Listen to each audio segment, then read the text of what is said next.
So today, I'm going to be continuing the future map of the United States scenario. After I made the first video, you guys said you really wanted a part 2, so here I am making the part 2. If you didn't see the first episode, then there should be an icon card where you can go watch it. Make sure to like this video and subscribe to the channel if you're new, and let's start. So remember, this takes place after the US collapses, so all of these states are independent. Well, they're not states anymore, I guess they're countries. And just to recap, we have the West Coast falling apart with major cities becoming their own country. Texas starts to expand, taking parts of a collapsed Louisiana, pushing up into Oklahoma and taking out New Mexico. In the South, Mississippi collapsed, which lets surrounding states take land from that. West Virginia also collapsed, so Virginia, Kentucky, Ohio, and Maryland all get land. And in the Northeast, we have Pennsylvania, who lost land, and we have New York, who lost land. So now we have Wisconsin declaring war on Michigan. Wisconsin begins to push into the Upper Peninsula, taking out some major cities along the Great Lake coast. With little defense on the peninsula, Wisconsin finds it easy to push Michigan all the way back, getting closer and closer to mainland Michigan. They successfully push Michigan out of the Upper Peninsula and prepare a naval invasion of mainland Michigan. Their landing in northern Michigan fails, and Michigan starts sending their troops up into the Upper Peninsula to hopefully take it back. Now I'm basing this war off of real life statistics,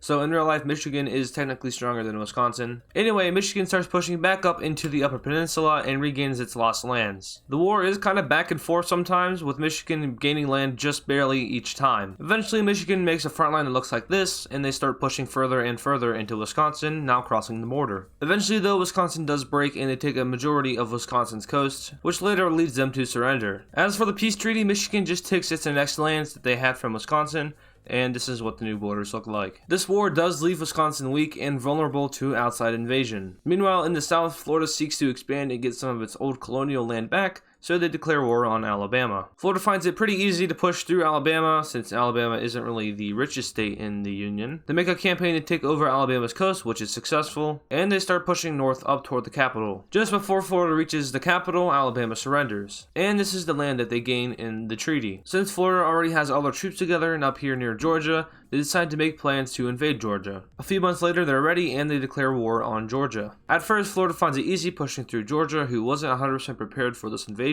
Eventually, though, Georgia does prepare its army and starts pushing Florida all the way back down to the border. They do really good and almost manage to push Florida all the way out of Georgia. They even cross over into Florida and take Jacksonville. Florida later finds out that Georgia is being supplied by some other countries in the region, like maybe North Carolina, Tennessee, Virginia, something like that, but no one knows who's supplying them. Eventually, though, Florida does start to push into Georgia and gain massive amounts of land. Florida makes a spearhead up to Atlanta and captures the capital city. Shortly after, Georgia surrenders. After the war, Florida is shown to be a superpower in the region, having a lot of influence over the southern states. This doesn't sit well with Texas, who wants to be the sole superpower in the US, and tensions begin to rise between the two countries. In an attempt to scare Florida or something like that, Texas declares war on Colorado in order to get their old lands back. The invasion is pretty slow, as Colorado is remotely mountainous, and they have a hard time getting through the Rocky Mountains. They manage to take Colorado's portion of New Mexico pretty easily, and then start pushing up north into the state. A special mountain unit is established which would take over the Rocky Mountains,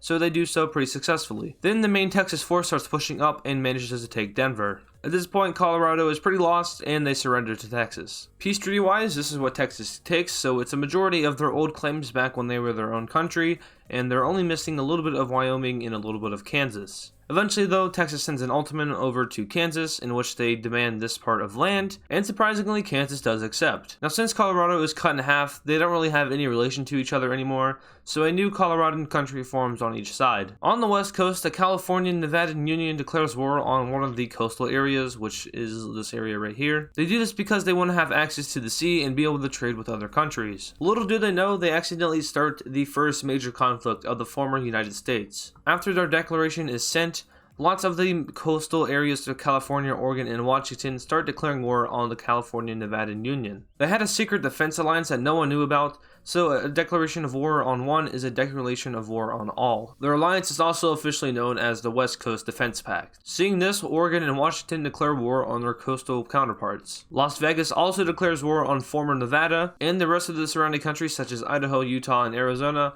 begin to watch the war and later pick sides. At first, the California-Nevadan Union starts to push into the country, which doesn't actually have a name at this point. I mean, I'm not really sure what to call these countries. I guess this could be called like Angeles, and then this could be called Francisco, and then Portland and Seattle. I don't know. But anyway, the California Nevada Union starts to push into these countries. They start pushing into Angeles and Vegas. Meanwhile, in Washington and Oregon, the red side starts to push into the blue side. Oregon manages to push through and cuts the country in half. At this time, the blue side armies are fully prepared and start pushing into the California Nevada Union. The Nevadan desert is pretty undefended and easy to move through, so the blue side has some easy victories as they push through the desert. At this point, this is what it looks like, so we have a lot of blue side victories over here in Northern California, while the red side is pushing through into Washington and Oregon, and down south, the red side is having some major victories on these Southern Californian countries. Like I said earlier, some of the surrounding countries would actually start to make decisions, so Arizona decides to help out the red side in hopes of gaining land in Southern California and maybe even Vegas. They send their armies into California and start taking land. Vegas is almost completely occupied, but just a little bit before they manage to do that, Utah joins the war on the blue side. Now, their main reason for doing this is because they don't like Arizona. In this timeline, tensions between the two countries were rising. Utah begins to push through the California and Nevada Union, which is largely undefended on this side because they never saw an attack from Utah coming. They also start to push into Arizona, but does eventually meet the Arizonan army, which was prepared for an attack by Utah. Up north in Cascadia, the red side has big victories on the blue side, and they start taking a majority of the blue side's land up north here. Meanwhile, down south, Utah and the blue countries over here decide to meet up in the middle right about there. If they did this, they could pretty much cut off communications from the California Nevada Union with the upper Cascadian countries. So they successfully managed to do that with the blue countries meeting with the Utah army. Is that the correct term? Utahian?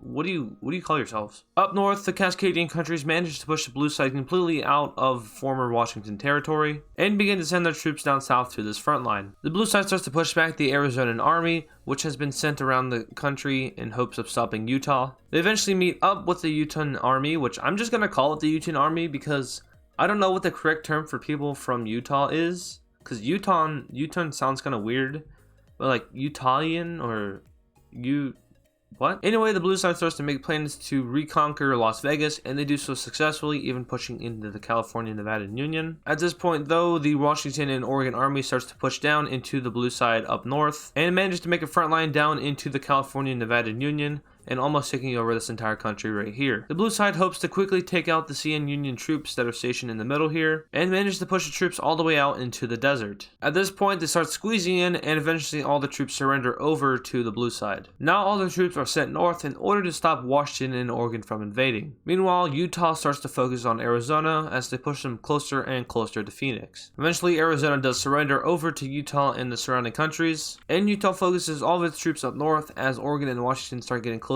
and closer to Salt Lake City. Eventually, Oregon and Washington start running low on supplies, and Utah and its allies start to push back. The blue side pushes up into Oregon and manages to take their capital at the time, and makes a spearhead up into Washington to take their capital. Eventually, both Oregon and Washington surrender. When looking at the peace treaty here, some countries have doubled in size, while some countries, such as the California and Nevada Union, have lost about half of their land. You can see that Arizona got really screwed over by the treaty here. They lost a lot of their land. Meanwhile, up north, Washington and Oregon barely lost any land to this war. Utah manages to take over lots of land as they played a big role in this war, and their borders are extended pretty far. Like I said, some countries were doubled, so over here in California, lots of these countries gained lots of land, and Southern California is now kind of a power in the region. This is going to be kind of hard to simulate because Maryland and Delaware are kind of small, but Maryland does declare war on Delaware. Now, speaking of Delaware, I'm going on vacation, and I'm actually going over to Delaware.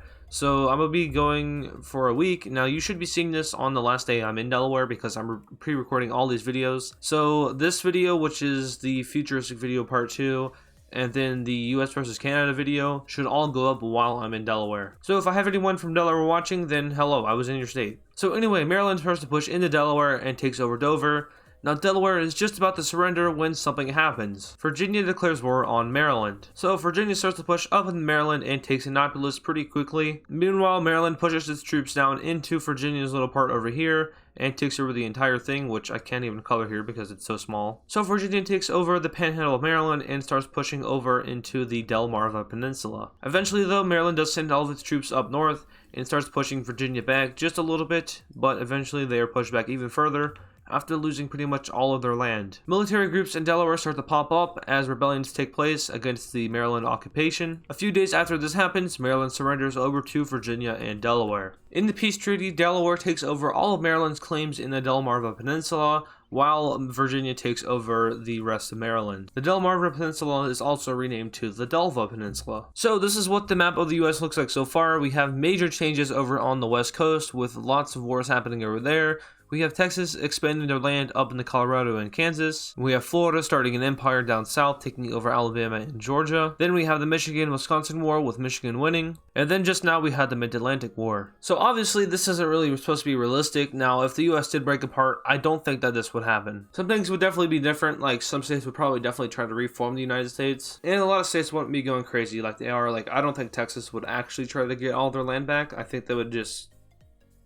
I don't know what they would do. So yeah, I hope you guys are enjoying this. Now, if you guys want me to make this into a series, I will. So tell me if you guys want to see a part 3 in the comments. If you enjoyed this video, make sure to leave a like on it and subscribe to the channel if you're new. That lets me know that you're enjoying these videos and that I should keep putting them out. Just real quick, suggestions are open. When it comes to making these mapping videos, some ideas are hard to come up with. So your input is really helpful for me. Also, there's a Discord server if you want to join that. There's a link for it in the description.